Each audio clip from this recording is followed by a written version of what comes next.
Ikiombe ya Independent Kenya Women Awards KIAW nigo bono kia batokire roboti roba subati abo bwato omungso boigo abo bakorenta mu nchureri ase binyoro au chiabisi boigo ase chi sector au imense korangana na Bernard Simanto yoro muraiwe kiombe hekyo nigo bono atebire ekerenga ege kiombe kyo no gosegeta basubati mense ase kia bwatokire hegati ya marieta ya basubati bagokora emirememia ayo hanyarko bakago kwanwa abosani gaya kwana iga aso mubagani yomo Yomocho Nairobi. This year, on 7th June, IKWA convened its annual summit and gala, bringing together over 1,000 women from across the country and diaspora. Leaders, entrepreneurs, creatives, professionals, grassroots champions, and policy influencers. The gathering was more than a celebration. It was a powerful space for reflection, dialogue, and collective commitment to building a stronger and more inclusive Kenya. Now, our reflection on 2025, the progress and reality for women in Kenya.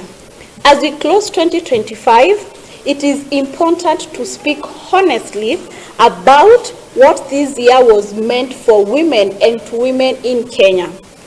We have witnessed meaningful progress, we may say that, stronger collaboration between women-led organizations like FIDA, civil society, and government institutions.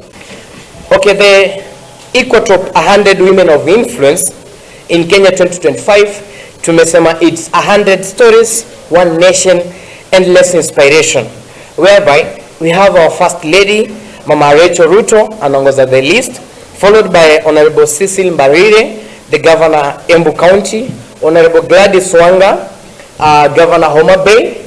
We have Faith Odhiambo, the President LSK. We have Honorable Jerry Mahina, I think Women Rep. We have Reverend Katie Kiona.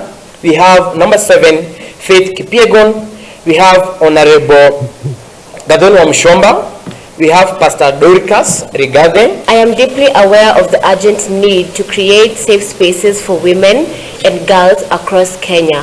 Despite progress in legal protections and awareness, gender-based violence remains a persistent challenge in our homes, workplaces, and communities, basically places where are supposed to be considered a safe haven for us.